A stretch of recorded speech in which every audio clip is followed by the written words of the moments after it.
అందరినీ తిట్టేవాళ్ళు ఆయన చుట్టూ కదా, ఆఖరికి ఆయన పిఏ చుట్టూ కూడా తిరగడానికి పనికిరానంత దౌర్భాగ్యపు జీవితాలు వాళ్ళు ముఖ్యమంత్రి అవనివ్వండి, మంత్రులు అవనివ్వండి, ఎమ్మెల్యేలు అవనివ్వండి.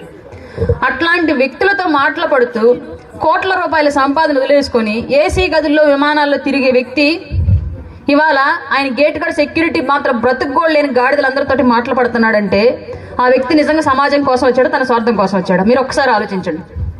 అతను ఎంచుకున్న మార్గంలో మనం నడవడానికి మనకింతకన్నా నమ్మకమైన విషయం ఏం కావాలో మీరు ఆలోచించుకోండి. కౌలు రైతు భరోసా యాత్ర అని పెట్టి గతంలో ఏ నాయకుడు తమ జేబులోంచి డబ్బులు ఇవ్వాలి? ఎవరు పెట్టినా ఇవాళ గొప్ప నాయకులుగా రాష్ట్రంలో కీర్తించబడుతున్న వాళ్ళందరూ ఏ సామాజిక వర్గమైన ఏ పార్టీ అయినా అందరూ ప్రజల ఖజానా నుంచి ప్రజలకు పెట్టారు తప్ప జేబులో డబ్బులు పెట్టల. ఆయన నన్ను నమ్ముకొని రాష్ట్రంలో ఒక తరం ఉంది, ఆ తరానికి నేను ధైర్యం ఇవ్వాలి, ఆ తరానికి నేను భరోసా ఇవ్వాలి, ఆ తరం నా జెండా పట్టుకోవడానికి నేను అవకాశం కల్పించాలి అని పెద్ద దిక్కును కోల్పోయి రోడ్డును పడ్డ ఎన్నో కుటుంబాలను ఆదుకోవడానికి కౌలు రైతు భరోసా యాత్ర అని పెట్టి ప్రతి మరణించిన కౌలు రైతు కుటుంబానికి ₹1,00,000 వాళ్ళకి ఆర్థిక సాయం చేస్తూ వచ్చాడు. వాస్తవం చెప్పండి, మీలో చాలా మంది నేను అడుగుతున్నా, కౌలు రైతు భరోసా యాత్రకు ముందు, కౌలు రైతు భరోసా యాత్ర తర్వాత మనం కొన్ని విషయాలు గమనించగలిగితే, కౌలు రైతు భరోసా యాత్రకు ముందు అందరూ నాయుడు అని వేసుకున్నారు, పవర్ స్టార్ పవన్ కళ్యాణ్ అని వేసుకున్నారు, పవర్ స్టార్ అభిమాని అని బండ్ల మీద వేసుకున్నారు, టాటూలు వేయించుకున్నారు, కార్ల మీద వేయించుకున్నారు. కానీ ఎవ్వరు జన సైనికుడు, జనసేన అని జనసేన లోగో ఎవ్వరు వేసుకోవాలి. నేను చాలా గమనించాను. ఎప్పుడైతే పవన్ కళ్యాణ్ గారు ఆయన సొంత డబ్బులు పెట్టి ప్రజాసేవ చేయటం స్టార్ట్ చేశాడో అప్పటి నుంచి జనసేన లోగోలు, గ్లాస్ సింబల్స్, జనసేన అని, జన సైనికుడు అని బండ్ల మీద, కార్ల మీద పెట్టి స్టార్ట్ చేశారు. ఎందుకంటే అది పవన్ కళ్యాణ్ గారు మీ నుంచి సంపాదించుకున్న నమ్మకం, సమాజంలో మీకు ఇచ్చిన ధైర్యం. ఎవరన్నా కదిలిచ్చారనుకో, సపోజ్ ఏంటో నువ్వు జనసేన, మేము పలానా పార్టీ అని చెప్పి కదిలిస్తే అందరూ చెప్పుకున్న మాట, అవును మా నాయకుడు ఆయన సొంత డబ్బులు పెట్టి ప్రజలకు సేవ చేస్తున్నాడు, మీ నాయకుడు చేశాడా అని అడిగారు అందరూ. నేను కళ్ళారా చూశాను. ఆ ధైర్యాన్ని, ఆ గొంతుని మీకు ఇచ్చింది పవన్ కళ్యాణ్, గుర్తుపెట్టుకోండి. ఎందుకు ఆ గొంతు మీకు వచ్చింది అంటే మీ స్థానికంగా జరుగుతున్న వెనకబాటుతనం ఏంటి, అణచివేత ఏంటి, ఇబ్బందులు ఏంటి అని మీకు తెలుసు. కానీ మీకు ఎదిరించే ధైర్యం లేదు. మీ అందరికీ ధైర్యంగా నిలబడే ఏకైక వ్యక్తి పవన్ కళ్యాణ్. మీకు, నాకు, ఇంకొకరికి.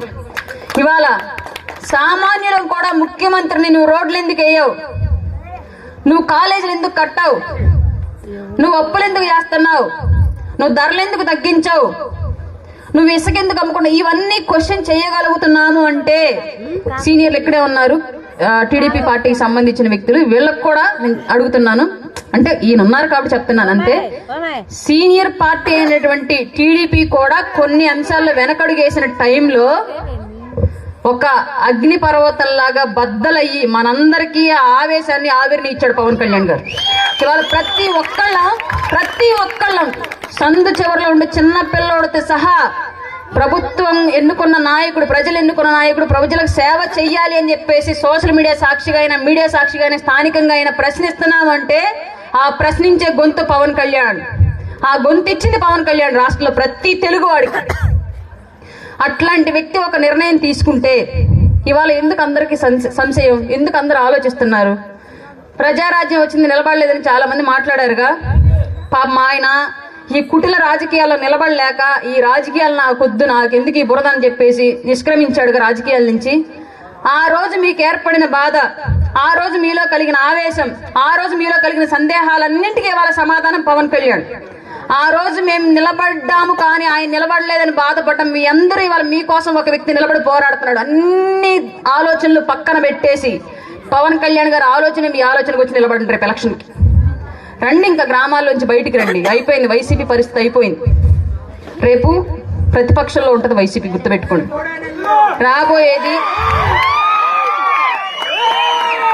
రాబోయేది జనసేన టీడీపీ ఉమ్మడి ప్రభుత్వం, భారీ మెజారిటీతో గెలుస్తాం. ఇప్పుడు మన వంతుగా మనం చేయాల్సింది ఏంటి అంటే, ఒక అరక దున్నాలి అంటే, ఒక నాగలి లాగాలి అంటే 2 ఎడ్లు ఎంత ఇంపార్టెంటో, 2 గిత్తలు ఎంత ఇంపార్టెంటో, రాష్ట్రం అనే ఒక నాగల్ని లాగడానికి, అభివృద్ధి అనే ఒక పొలాన్ని దున్నడానికి జనసేన ఒకవైపు ఎద్దైతే టీడీపీ మరొక వైపు ఎద్దు అన్న విషయం గుర్తుపెట్టుకోండి. 2 సమంగా వెళితేనే ఆశించిన పంట మన చేతికి వస్తుంది, ఆశించిన ప్రతిఫలం మన చేతికి వస్తుంది. ఏది నేను ఎక్కువ అని ముందుకు లాక్కెళ్ళినా సరే, ముందుకు లాగేది ఆ బరువు లాగలేక అది సతికలు పడాలి, అది వెళ్ళిపోయి ఒంటరిగా ఉన్న ఇది సతికలు పడాలి. గుర్తుపెట్టుకోండి. అప్పుడు మన వెనకాల ముళ్ళుగర్ర పెట్టి పొడవడానికి వస్తాడు జగన్మోహన్ రెడ్డి. మళ్ళీ ఆ ముళ్ళుగర్ర పెట్టి పొడిపించడానికి సిద్ధంగా ఉంటే ఒకళ్ళ చుట్టూ ఒకళ్ళు బిక్కోండి, లేదంటే ఒకళ్ళ భుజం మీద ఒకళ్ళు చెయ్యేసుకొని సమంగా పని చేసుకుంటూ వెళ్ళండి. కాదు కూడదని వాడు వీడు ఎక్కేస్తే తల ఒకళ్ళు అనుకుంటే దేహం ఒకళ్ళు. గుర్తుపెట్టుకోండి.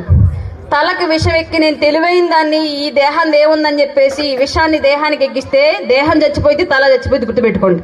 లేదు బాడీకి అబ్బా నేను బలంగా ఉన్నాను, తలదేముంది ఒక్కరు ఉందని చెప్పేసి బాడీకి విషం ఎక్కించుకున్నా ఈ విషం తలకు కూడా ఎక్కిద్ది, బాడీ చచ్చిపోయింది, తల చచ్చిపోయింది. గుర్తుపెట్టుకోండి. ఇవాళ రెండు పార్టీల యొక్క పొత్తు అనేది తల దేహాల యొక్క సమకలయిక. ఇవి రెండు ఒక మాట మీద ఉంటేనే దేహం భూమి మీద నడిచిద్ది, అనుకున్న తీరం చేరిద్ది.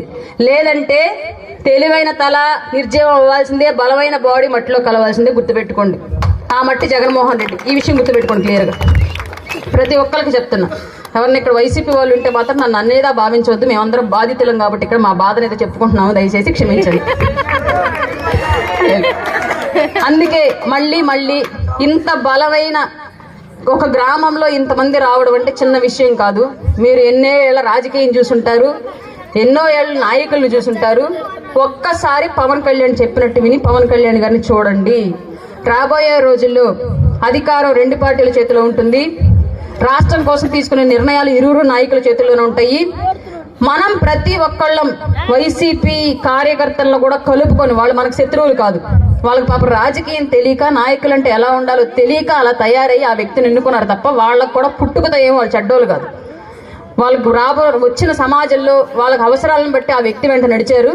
రేపొద్దున ఆ వ్యక్తి ప్రజా కంట కూడా అర్థమవుతుంది కాబట్టి వాళ్ళు కూడా మన వెనకాల నడుస్తారు. అధికారం వచ్చిన తర్వాత వాళ్ళను కూడా కలుపుకొని సమాజం బాగుండాలని మనందరం కోరుకుంటున్నాను. ఇట్లాంటి సంక్రాంతి రాబోయే రోజుల్లో నెక్స్ట్ ఇయర్ కల్లా అధికార పక్షంలో ఉండి మనం ఇంకా అంగరంగ వైభవంగా జరుపుకోవాలని మనస్ఫూర్తిగా కోరుకుంటూ మరొక్కసారి పాతమాగులూరు గ్రామ యువతకి, వీర మహిళలకి, నాయకులకి అందరికీ కూడా మనస్ఫూర్తిగా సంక్రాంతి శుభాకాంక్షలు తెలియజేసుకుంటూ మమ్మల్ని అందరినీ నమ్మి మా అందరి కోసం నడుస్తున్న మీ అందరికీ కూడా మనస్ఫూర్తిగా పవన్ కళ్యాణ్ గారి తరపున కృతజ్ఞతలు తెలియజేసుకుంటున్నాను. జై జనసేన, జై భీమ్.